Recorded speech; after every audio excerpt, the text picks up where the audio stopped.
So what you see over here, those black color basalt, volcano, very hard rocks, this is the local stones over here, volcanic, and those are private people homes. Now we want to tell you more about how private people or simple people used to live in Jesus' time, but not now. After lunch we'll go to Magdala and we can show you first century houses, and we're going to talk more about this. For example, you know that when they brought the paralytic man, they had to break the roof to bring him in.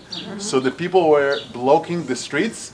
You will see that the streets are just as wide for two loaded donkeys to walk one by the other. So when you bring the lepers and the lames and the sick people and you place them on the floor, you physically block the road and people cannot come. But we'll talk about it later. Because that's where Jesus stayed when he was in town. So Peter and Andre, Shimon, their homes was Bethsaida. Bethsaida will be about 3 miles on that direction, on the northeast corner of the Sea of Galilee. And it was rebuilt in the time of Peter by Philippus, and he named Bethsaida Julius, okay, after the daughter of Augustus Caesar.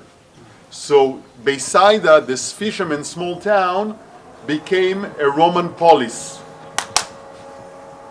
And interesting that tourists for many years went to visit Bethsaida, but it was not the real one. And Jesus' time Bethsaida was actually discovered only 5 years ago. So I wish I could take you there. It's not open to the public yet, but you must come one more time to Israel. We'll take you to Peter's hometown. But Peter came over here and lived in the house of his mother-in-law. Okay? I'm sure he got a good reason for that. Maybe the fishing over here, because that's one of the 2 best fishing area, and he was a fisherman. All around the lake, archaeologists discovered so far 14 fishermen piers. 7 out of the 14, half of them were found here. And we'll talk about it later. So this was the house of Peter's mother-in-law. And if you'd like to get a bit closer, in the center of this octagonal shaped structure, there is a house which considered to be the house of Peter's mother-in-law. The house is from the 1st century. On the 3rd century, a small chapel was built. Yes, they built like a chapel, praying structure, concentric, to commemorate the house in the center. On the 4th century, another corridor was added to it, and on the 5th century, they made it into octagonal church. And on the 5th century, on the 4th century, you had 2 structures, one standing against the other. The basilica shape, yes? Basilica is for gathering. Rotonda or octagonal church, it's to commemorate something at the center. It's a little bit like the Temple Mount, again, to make a difference. When they had the Al-Aqsa Mosque is the basilica, and the Dome of the Rock is the rotunda, or the Holy Sepulchre Church as well.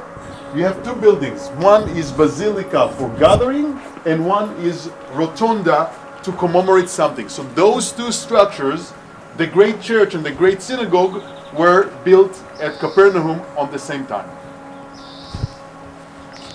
Now, you probably want to ask me, yes? Yes. Is that really the house of Peter's mother-in-law? Do you want to ask? Yeah. Sure. Yeah. Yes, it is. No, we don't. You want to ask? Yeah, Yes. Is it really? Thank you for asking. So you already know that we have the A, B, and C system. So it's not absolutely A because we never found the door sign, this is Peter's mother-in-law house, okay? But, this is what we might call A minus or B plus or whatever, something in the middle. Why is that? Because the Franciscan Brotherhood archaeologists, Corveau and Lofardier, French Catholic Franciscan Brotherhood archaeologists, they discovered some incredible discoveries in the house inside. You may be able to see those. It's in. You remember when we were teaching about the crucifixion? There was a museum over there that belonged to the Catholics, to the Franciscans, and over there they show you the finds from here. They found a very thick layer of plaster on the wall with hundreds of religious graffitis. And they found remains of communion meals. You know, the early Judeo-Christian community, they had communion together every day. And they found many oil lamps that were used, yes, to study or meditate through the night.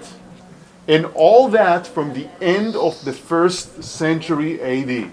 So what I'm trying to tell you, that already 1 or 2 generations after Jesus, people already considered this house to be the house of Peter, of Peter's mother-in-law. Okay? So as all the tradition is, there are better chances that this is really the place. Why? Because, hey, we still remember. They still live here. The grandson is live here, okay? We remember that was the house. So, and it also means that what you're looking at is actually the beginning of all churches, the mother of all churches, if you wish. This is the first house of gathering. This is the first Domus Ecclesia, the first place where the early Judeo-Christian and the early Christians used to gather and worship. So is this interior wall part of it, or was that built to protect what's inside? That's built to protect. Scarf around your legs.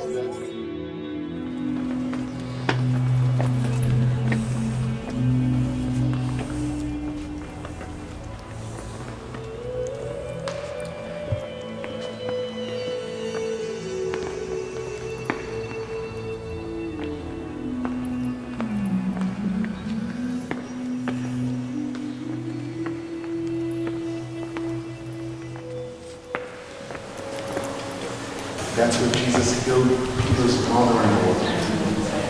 Healed. That's when he healed Peter's mother-in-law. She's not served. When she was sick.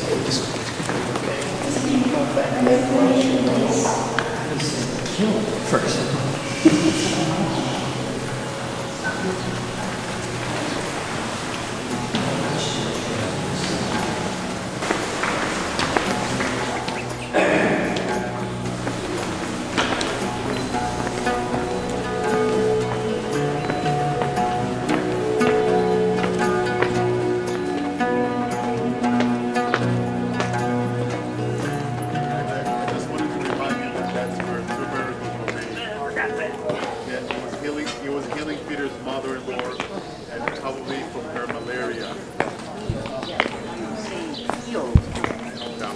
Teresa, I was trying to be quiet over there. Thank you. I know, but I know. I know. Healed.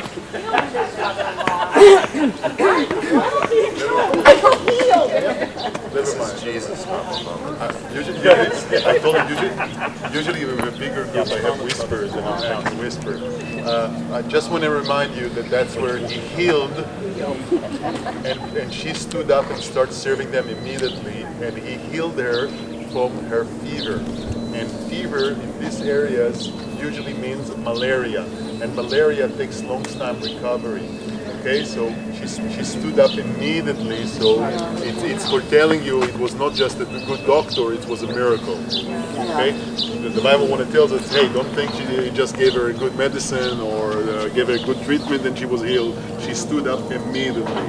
Malaria, you are exhausted. And the second miracle that happens here when they had to break the roof. Yes. Yes.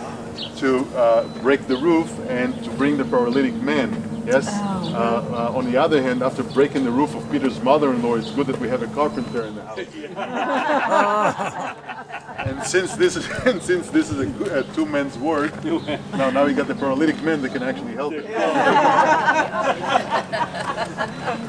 Not only